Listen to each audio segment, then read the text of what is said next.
Bubba, you're next to me. Coach, you're in seat 2. Thank you.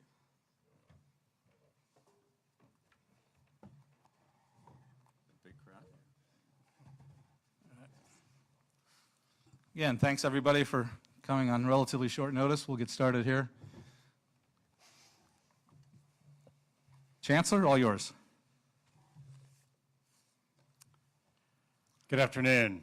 Thank you all for being here, especially on short notice. As Steve said, I can't let the opportunity of so many sports journalists being here without recognizing our national championship winning women's soccer team, which won its 23rd national championship here on Monday.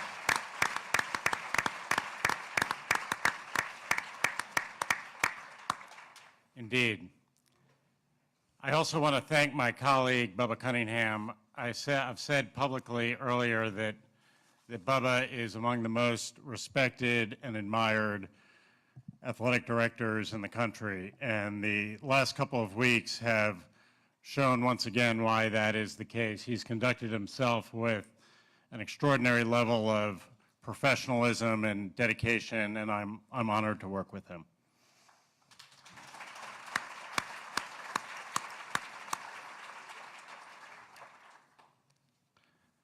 So it's always a great day to be a Tar Heel, but today is an especially great day to be a Tar Heel. We've been playing football at Carolina since 1888, and I suspect that in those 136 years, there are a few days that have been as auspicious as this one. I've said many times that we want to be the best public university in the United States, and that means excellence in everything that we do. We're going to have an excellent college football program. We want to compete with the best, and we've hired the best coach. I was sent this morning this excerpt from Carolina's Football Media Guide from 1954. It's talking about one of the assistant coaches, Stephen Nicholas Belichick. When Steve joined the Carolina coaching staff 2 springs ago, he felt right at home working alongside Bill Edwards, who had already come here. Edwards was Steve's coach at Western Reserve, and for the past 4 years, Steve had been an assistant to Edwards at Vanderbilt. He began his coaching career at Southwestern Louisiana Institute during his Navy V-12 training, became head coach at Hiram College in Ohio, and remained on that job 3 years before joining Edwards at Vanderbilt. Steve Belichick established a record for himself as a coach on pass defense at Vanderbilt. Steve is married to the former Jeanette Munn of West Palm Beach, Florida. They have a 2-year-old son, William Stephen. So, Coach, welcome back to Carolina. Thank you.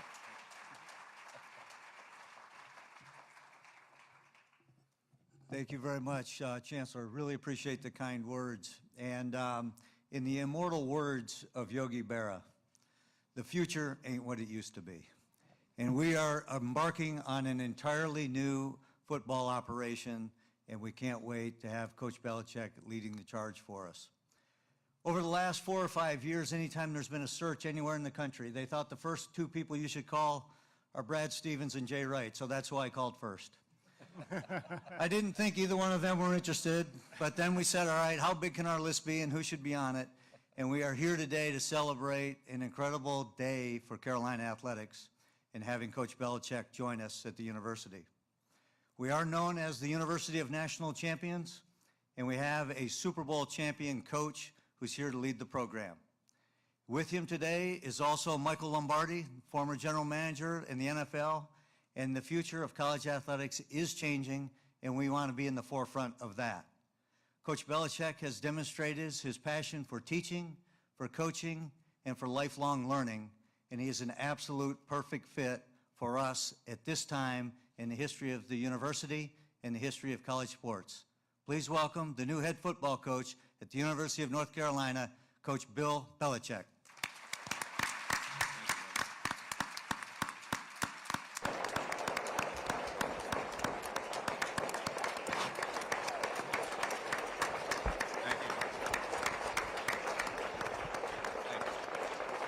Thank you. Bubba, I believe you have a presentation for Coach. Chancellor also.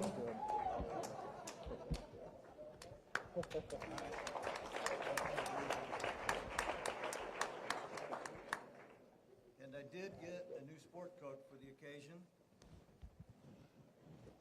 Sorry about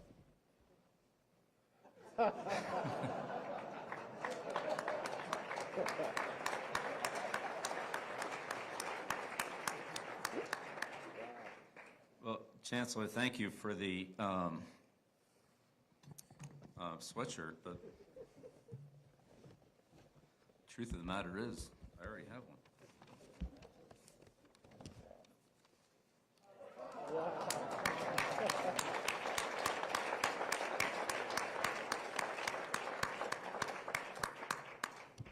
It's good to have two. That was actually my dad's from when he coached here. Yeah.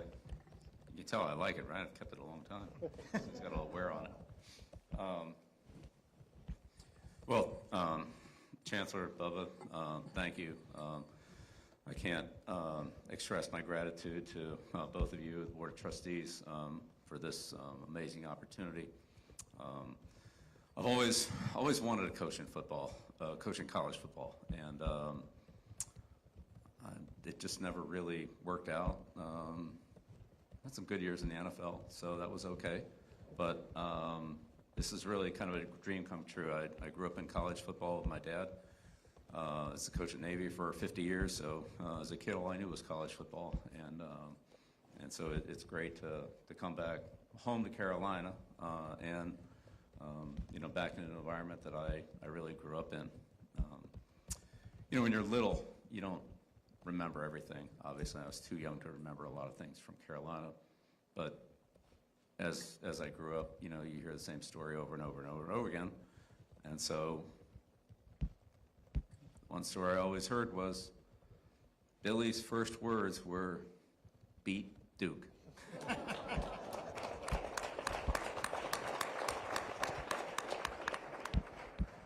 So, full circle. But again, very grateful and appreciative for the opportunity. This is a great process. I've learned so much about the university and the support that we have for the football program. And this is, obviously a great educational school, and the kids here are outstanding. And we want to, transfer that over to the football field and have an outstanding football team with those student athletes. So, I'm here to as Bubba said, teach, develop, and build the program in the way that I believe in. And so grateful to have Michael, with me in this process. Michael and I have worked together for going all the way back over 30 years, and he has a great knowledge of the general manager role, if you will, in this type of position, with terms of scouting two sets of players, high school players and college portal players, as well as dealing with some version of what's called salary cap, which is now part of college football. So all that being said, I look forward to working here. I talked to the players a little earlier, and it was a great opportunity to start to get to know them and start to build the program. And I'm excited to continue that process. And also met with Coach Kitchens, who will be, the first member of the staff that we hire, and I have a ton of respect for him, as well as for Mac. A lot of respect for Mac and his career, what he's done.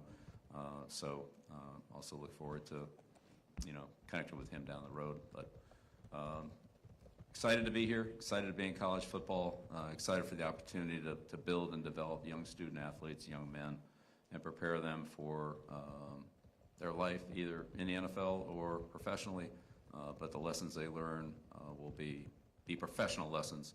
They'll be pros in all areas, and that's what we want to develop. as well as having a winning program, a successful program. But we want to develop good people and good kids and good football players. So, Steve? Thank you, Coach. Forgive me before we go to questions. One omission, there are a lot of luminaries in the room right now, but only one of you were inducted in the Pro Football Hall of Fame and the College Football Hall of Fame in the last 6 months. Julius Peppers.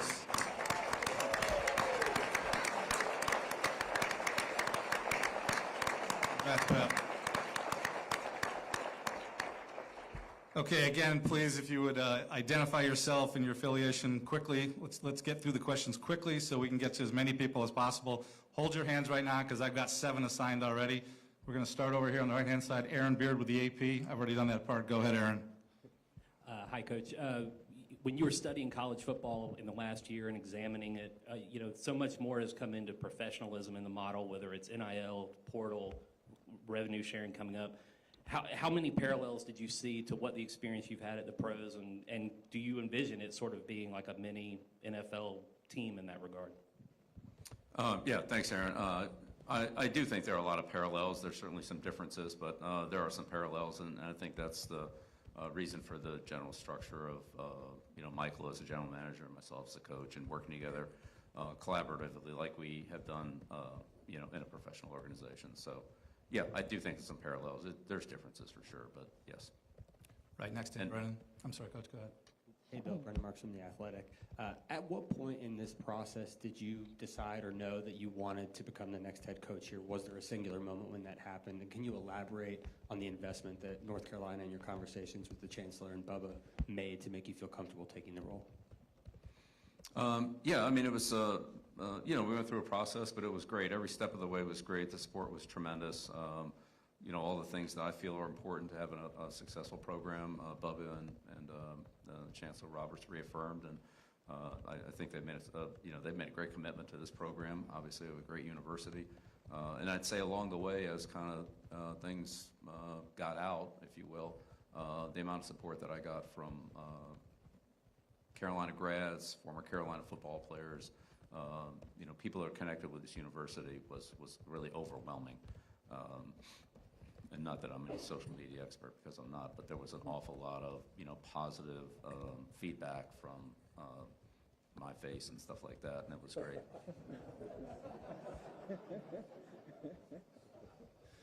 Front row left here, Chip. Chip Alexander, News Observer in Raleigh. I'm roughly your age, so I ask you this respectfully. Just at 72, why do you want to keep coaching? What's in it for you? You've proven yourself over and over, and your legacy is set. Why keep coaching? Well, beats working. When you love what you do, and my dad told me this, when you love what you do, it's not work. I love what I do. I love coaching. I love the interaction with the players. I love building a team, working with the assistants, game planning, the game itself. Which there's some good ones, there's some bad ones, but they're all learning experience, and working with young kids who, with the energy, enthusiasm to want to be good, to want to be successful. It's great every day to wake up and come into that environment. Thank you. Okay, we got Andrew, then Michael. Hey, Coach. Andrew Jones, Tar Heel Illustrated. A lot of talk's been made about the difference, how college football is a lot more like the NFL, like what you were talking a few minutes ago with finances. What about scheme? How much can you take from the intricacies of the scheme you use with the Patriots to college when you don't have as much time with the college kids? That's a great question, Andrew. I think in some respects you have more time than with college kids. Not as much meeting time, but more practice time, certainly more opportunities to practice in pads and work on fundamentals and things like that. So, it's a trade-off, but, in the end, scheme-wise, I want to be versatile and take advantage of the personnel that we have. And so I've always coached that way. I don't want to just, run one front and run 4 or 5 plays, and that I just don't believe in that. I believe in attacking the defense, in defending what the offense does well, and that takes some versatility. All two teams aren't the same, and I think you have to play them differently from week to week. So that's what we'll do, and we'll use our personnel the best we can to do that, but we'll have a versatile and system that will incorporate any good player. If we have a good player, I've never told Michael, hey, that's a good player, we can't use him. Give us a good player, and our scheme will find a way to work that player into the scheme. Michael, then Adam, over here on the left, Coach. Hey there, Coach. Michael Coe with WCHL and ChapelBro.com here in Chapel Hill. You've mentioned that you've talked to the current players already.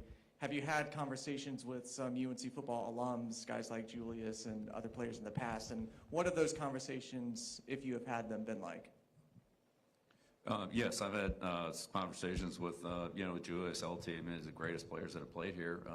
Very supportive. Talked to Michael the other day. Very supportive. There's been a ton of support from ex-players and other UNC alums. This is a great brand and a great support system here. So I'm excited to just spend more time with these people and to get the support that they've, I'll say promised, but that they've, indicated that how much they want to be a part of the program and how much I want them part of it. Thank you. Adam, right here on the end, Coach, second row, and then Brian. Hey, Bill, Adam Smith with Inside Carolina. What were your impressions of UNC as a football program from the outside when you were in the NFL for so many years? It sounds like when you would come back here to scout, occasionally the place made, an impression on you. Well, come back here to scout is, as a coach, you kind of get where you go where you want to go, right? And maybe you send your assistants to, somewhere else. You take the trip to Carolina, take some of the other better trips. But, Michael and I have made many trips down here to scout players. But, I'd say the overall impression, like, great place to go to school, great program. But, it's been a while. 1980, that was the heyday, really. And we got Taylor right after that at the Giants. And talked so much about, the Tar Heels and their great program and kind of hasn't been to that point since. So, I think there's a lot of pride in this program, and I want to do everything I can here to help take it to the highest level. Got about 5 in this section. Brian, then Marty, right in front of him. Brian, go ahead. Hey, Coach, Brian Murphy with WRAL. Two, if you don't mind. How do you envision filling out your staff? Do you think it'll be former NFL coaches? Will it be current college coaches? And what about your son? And then for Bubba and Chancellor, did it take some time for you to get comfortable with the idea of hiring a coach with no college experience, one who's a little bit older? And how did that process sort of play out? How did you become comfortable with that? Coach, you first, please. On the staff, we'll hire the best coaches we can hire. I want to do everything I can to help this program and make it as strong as possible. So we'll hire the best ones we can get. There are several college coaches that are involved in bowl games and so forth. And so I wouldn't interfere with the process at those schools with their commitments to their teams. So we'll see how it goes. But look, in the end, I've already had a lot of people contact me. There'll certainly be a strong presence of NFL people on the staff. I think that's a certainty, and not only in the staff but in the training area. But at the same time, I'm looking for the best people we can get for Carolina, and that fit I think is a little different than what an NFL team would have. But we'll see. Chancellor, you want to go first? Bubba. I kind of got over the hump on the collegiate head coaching experience with Damon Nahas and Aaron Matson.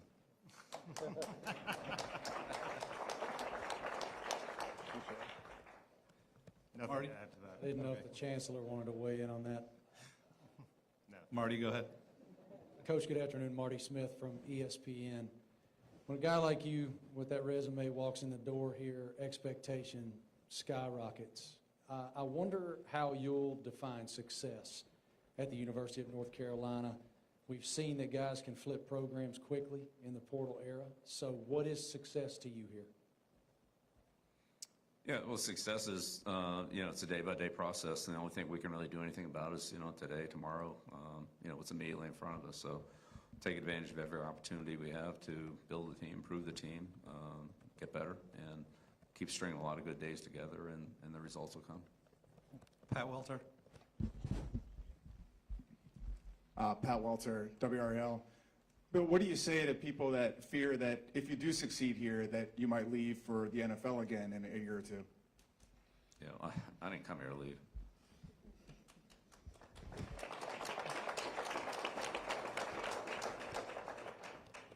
Art Chansky. Then Coach, Skip. Art Chansky, Newton, Massachusetts.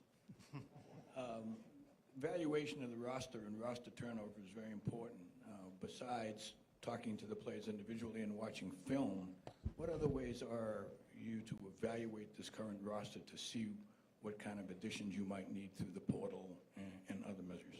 You can't work them out on the field before spring practice, right? Well, well, but they're working out there now, getting ready for the bowl game. Right. So they're practicing on a daily basis. And, I'm in very close contact with Coach Kitchens, and, Michael and I are here now, so we'll start the process and take advantage of all opportunities we get. So some of those are in person, some of those are in training, some of those are on film, and so forth. Some players are injured, and those are, would be able to be evaluated now, but there are other ways to look at them, what they did in the past, and try to project what their future is. Thank you. Skip Foreman here. Skip, then Jeremiah. We'll skip over to this side. Coach Skip Foreman with the News and Record of Greensboro and the Winston-Salem Journal. On my face and some of the other places, there are people who are still a little leery of your hiring and concerned about where the program is going and where you're going to take it. While you're concerned about football, there's always public criticism. And what do you want to tell those people? I'm here to do the best I can for the University of North Carolina and the program. That's what I do. I'll give it the best I have every day. To the right here, Jeremiah. Yeah, Jeremiah Holloway with Inside Carolina. Bill, one thing that you mentioned was you're looking forward to teaching and developing, a lot of the younger players here at UNC. Obviously, when you were in the professional realm, players, a little older, got families, things like that. What do you kind of envision and what excites you about the differences of working with, kind of those younger 19, 20-year-olds as compared to, working with some of the, older guys like you did in the NFL?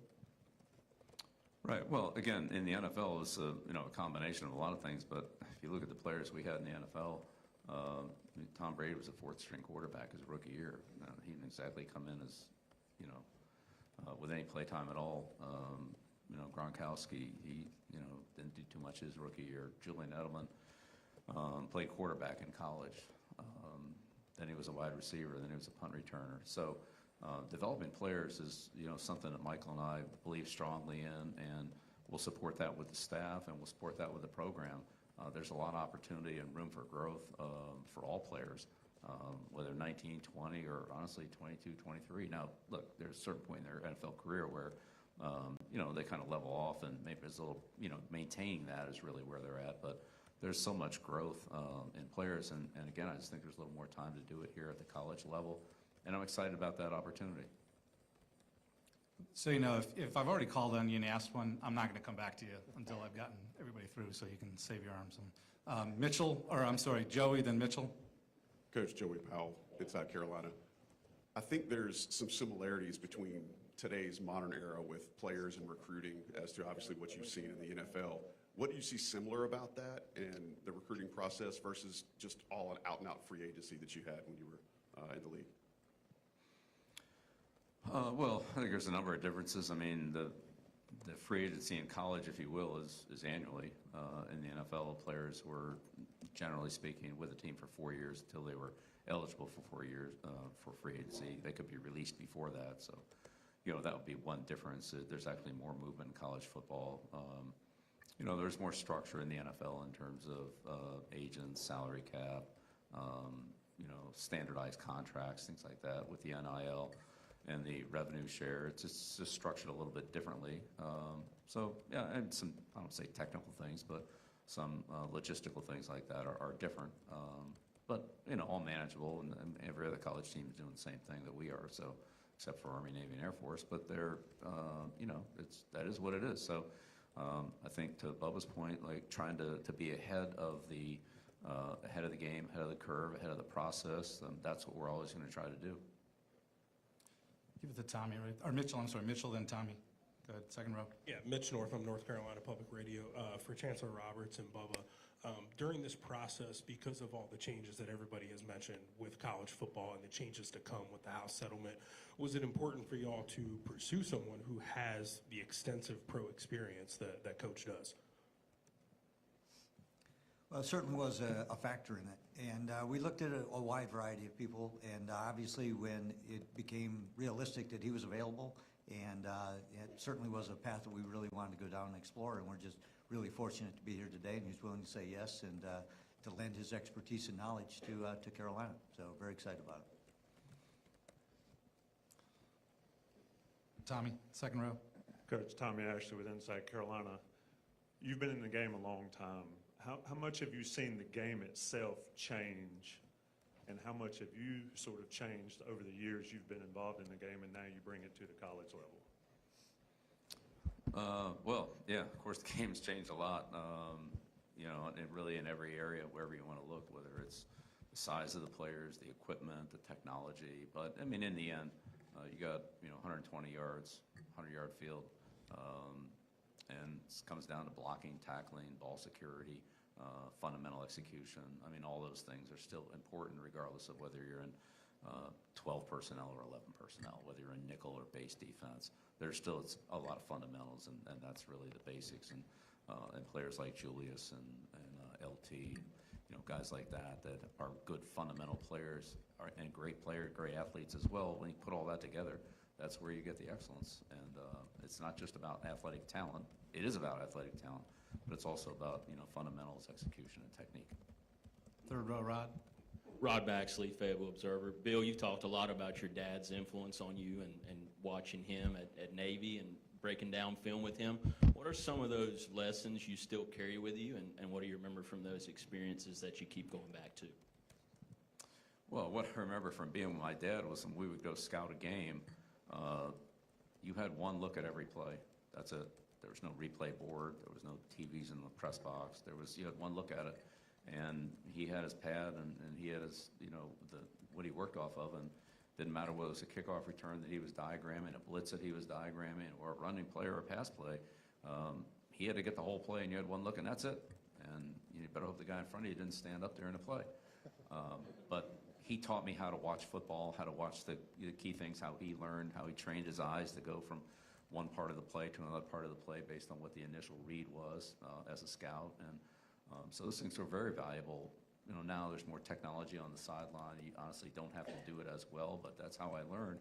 And that's what a coach does in practice. And you basically get one look at the play. You're out there in practice, and you want to see as much as you can, and then make the corrections and identify whatever needs to be adjusted or corrected on the play to the best of your ability.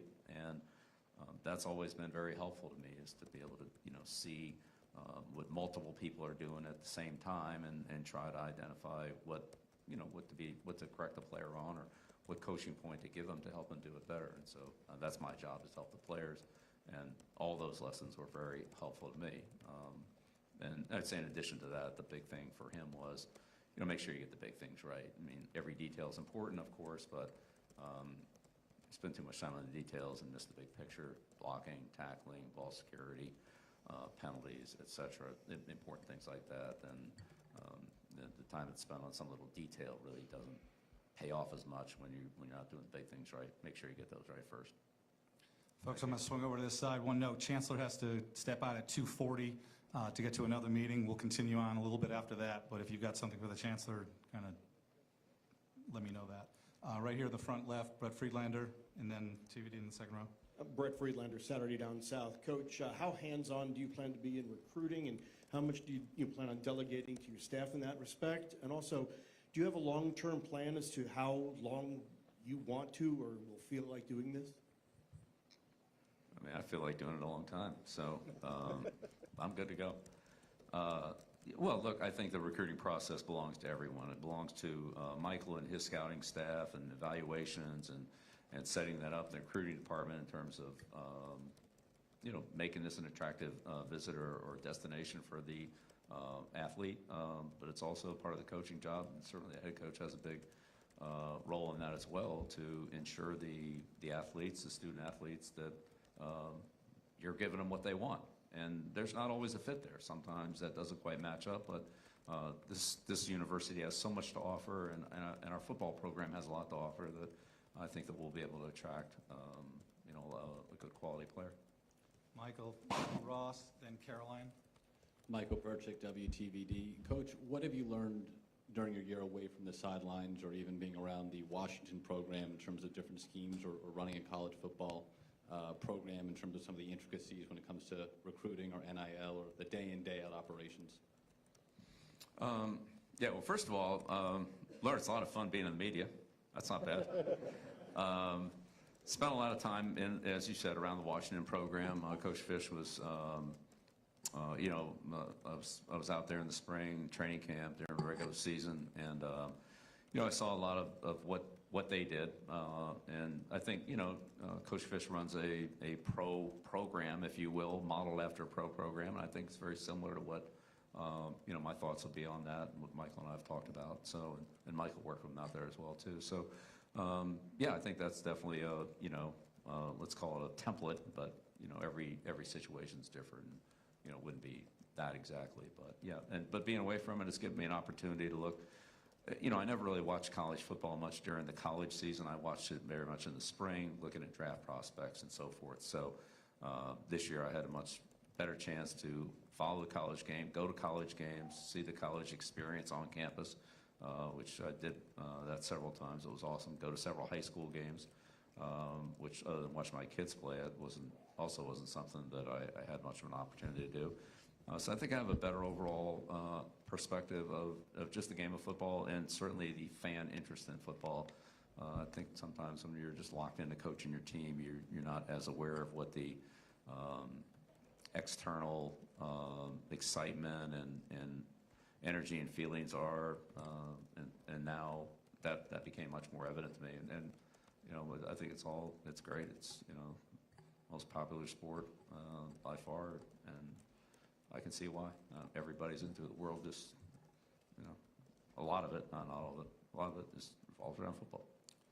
Folks, I've got 6 more written down, so don't raise your hand at this point. We'll see how we get through. Ross, then Caroline, Andrea, and Chris in the back. Go ahead, Ross. Ross Martin, CBS Sports, 24/7 Sports, and the Big Hitters Only podcast. Did you talk to Coach Nick Saban? And if so, what questions did you have for him? What advice did you seek from him? And what kind of stuff did he tell you to get prepared for the college game? Yeah, Coach Saban and I have a long friendship and relationship. I have all the respect in the world. Love Coach Saban. In all honesty, I would just keep our conversations private. I don't think, really those are to be shared publicly. I appreciate the question, but there's nobody I respect more than Coach Saban. And he's been a great friend for, 40 years. Right in front of you on the aisle, Coach Caroline. Caroline Wills from the Daily Tar Heel. First for Bill. You mentioned wanting UNC football to become a pro-like program. What are the first 2 steps of that? What are the points of emphasis for that? And then for Bubba, what was your first reaction when you heard that Bill was a candidate? Coach? Well, yes, in terms of when I say a pro program, I would say, through my experience, what we did in terms of training, developing players, running pro systems, pro techniques, so when the players leave here, this isn't going from the wishbone to a pro offense, that it would be, similar terminology, similar techniques and fundamentals, similar training, similar preparation techniques that have been very successful for me through the years that I know that other NFL teams are using. Whether other college teams are using them or not, I mean, some are, some aren't, but I just know that these will prepare the players, for that. So I'm not, and then from the general manager, head coach model, again, it's a similar type of situation. We're evaluating high school kids and college transfer portal players. NFL teams are evaluating college players and NFL free agent players. So again, there are some similarities, that's all. I'm not saying it's identical. In the back left, Andrea, then Chris. Andrea Adelson with ESPN.com. You mentioned that it had been a dream of yours to coach in college. The first part of the question is, when during this last year did you start thinking, yes, I definitely want to coach college? And then the second part is, Carolina hasn't won an ACC title since 1980. What, during your conversations with the folks here, gave you the hope, optimism, belief that you could get this program to winning championships again? Well, the support from the Chancellor, Bubba, Board of Trustees, the alumni, I mean, all the people I've talked to, there's tremendous support here. I believe we're going to run a good program and have a good team. So we'll see where all that goes. Yeah, look, we drafted LT in 1981 after the 1980 season, and we talked about all the success that they had, especially, defensively with, Buddy Curry and Donnell Thompson. I mean, all those guys, Paul Davis, and all those guys on the team, and those are great teams. So, ton of respect for what what's been done here at Carolina. It's certainly that 1980 team gave up 120 points on defense. I mean, it's pretty good, and half of them were Oklahoma. So, other than that, really good. But I'm not making any predictions. I'm just saying I'm going to come in here and do the best I can with a great school. We're going to have a great program. We'll see where those results take us. In the very back, and then Chris. Coach Kevin Conley with Fox 8 in Greensboro, North Carolina. Do you envision yourself going into living rooms of prospective high school players and kids that you are recruiting, or will you leave that to other people? Yeah, no, I would love to do that. There are only so many opportunities for a college head coach to do that based on the compliance rules. So when those opportunities are there, and if that is in fact the best thing to do in that process, I'm absolutely in on it. I think the majority of the head coaching recruiting will be done on campus. But look, those rules might change and so forth. So whatever helps our team, that's what I want to do. All right, Chris. Hi, Coach. Chris Lee from WRL, right here. Wanted to expound on the recruiting question as well. Are you looking to possibly win the state of North Carolina as far as the best recruits from this state, surrounding states like Virginia and South Carolina, or are you looking to cast more of a wide net, and are there certain, characteristics that you're looking for in recruits specifically? Yeah, great question. Both, absolutely. We want to recruit well in-state and in this area, there's a lot of good football players in not only North Carolina, but the surrounding states. But North Carolina is a national university. This is the best public university in the country. Any kid that wants a good education, being a good football program, being a great campus, playing a great environment, we'll recruit any kid to come here. I've been on just about every major campus in the country. There's not many nicer than North Carolina. You can't get a better education than you can at this school. So there's a lot going for it. I think they can recruit nationally. Good look, there's certain kids that don't want to leave their region. I get that, but I think we'll be able to recruit nationally. We'll certainly try to.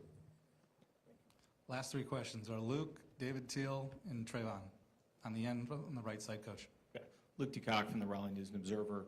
Just curious, there were reports that you had prepared a document or organizational Bible. Were those accurate? I reserve a follow-up if the answer is... Yeah, don't believe everything you read in the papers, all right?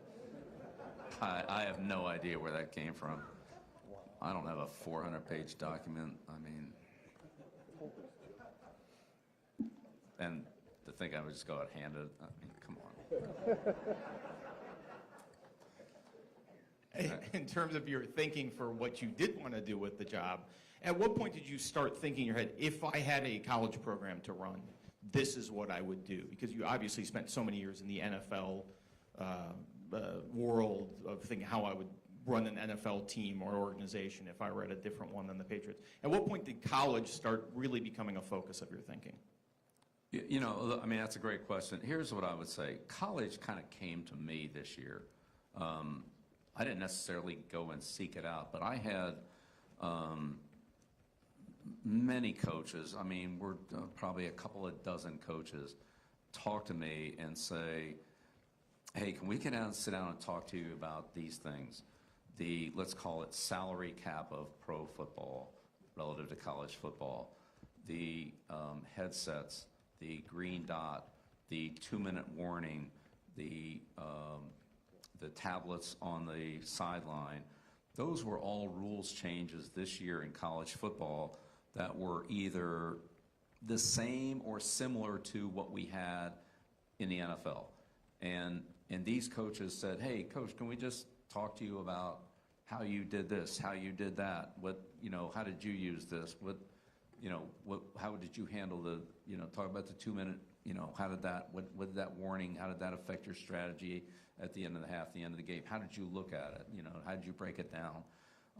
And so as those conversations started, and then the personnel conversations started relative to salary cap and how you spend whatever the allotment of money you have is, whether that's by player, by position, by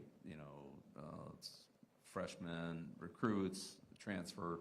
How did you look at that? And so I had multiple conversations with several coaches in this conference, within the Big Ten and the Southeast Conference, and others. So, and sometimes there were coaches who were on the staff that were responsible for, let's call it situational football, for kind of organizing that, or in some cases a person in the organization that was maybe in football but now being moved over to the, let's call it, semi-general manager type role, that wasn't familiar with that aspect of what was now invading college football, right, with the revenue share and the NIL. So I'd say that started to make me a lot more aware of it, because the first thing I had to do was learn about it and say, okay, well, what are you dealing with here? And then they would kind of explain, all right, well, here's our situation. And then you hear another coach at another school explain it sort of the same way, but it was different at his school for whatever reason it was, and so forth, on and on and on. So in the end, long answer to a short question here, sorry. You know how I like to ramble on a press conference. But yeah, you just, as you learn different things about different programs, and you start to put it all together, then there's some common threads, and then there's some variables. Last two questions are David Teal and then Trevon on the right-hand side, Coach. David Teal with the Virginia Pilot and Daily Press in Norfolk. Bubba, in this era of revenue sharing, player compensation, and the House settlement, is it possible to be all in on football and men's basketball institutionally, financially? Yeah, great question, David. And I think so, and I think it's why we're trying to do what we're doing. I think if you go all in on those two sports provide all of the finances for the rest of the department. The more successful we are in football, the more successful we are in basketball, the more opportunities we're going to be able to provide for everyone else here. So I'm delighted with it, and I think our future is incredibly bright, given his leadership and that of Hubert Davis. Our women's basketball program is starting revenue share this year with the NCAA tournament, and Courtney's done a fantastic job. So I think the continued investment is an investment in the future of Carolina athletics. I goofed. I forgot Nia. I said yes to her a while ago. Nia, go ahead. Hi, Coach. I wanted to ask what challenges you anticipate having in the future from transitioning from the NFL to college sports, particularly in coaching players, relating with them, influencing them, whether they're in the portal or just recruits who think about coming to Carolina. Well, I mean, we'll see. I've had an opportunity to coach young players at various points in my career, whether it was, kids on other players on my kids' teams, or again, I had an opportunity to work some in the University of Washington, be around that team for multiple weeks out there. So, but again, it's a process, and I would say, as a teacher, you try to find ways to help the students, help the players, and if you can do that, then they have a tendency to listen and want more if they're motivated, which most of them are. And if you can't, then then they look somewhere else. So. I know I can help individual players. I know I can help our team be successful. I'm going to do all I can to give my best effort to do that on a daily basis. You can count on that. Last question, second row on the end, Trevon. Trayvon Miles, ABC 11. Coach, your ties to this university are well documented. You brought your dad's hoodie. There's a picture of you in Kenan Stadium as a youngster floating around here. You mentioned that college came to you. How important was it that it was this university and your ties to it, whether it be in the past or your father's ties, as opposed to a traditional powerhouse football program? It was most important. It was most important. All the things that the University of North Carolina stands for, the academics, the cultural, the research, just the whole, everything it stands for, both athletically, which has been tremendously successful in all sports. I spent quite a bit of time with Coach Petramalo, with Coach Bresci in the lacrosse program, and many of their players as well, spoken with them. So it's been really kind of a connection to this school, but everything that it stands for, on the field, off the field, and really the destination that Carolina is for really so many student athletes. There's so much opportunity here. I'm honored to have an opportunity and thrilled to be a part of it. Appreciate it. Coach Belichick, thank you very much. That concludes our press conference. Thanks, everybody. Great questions. Appreciate everybody understanding. Get as many as we can. Bubba, thank you. Have a good day, everybody. Happy holidays.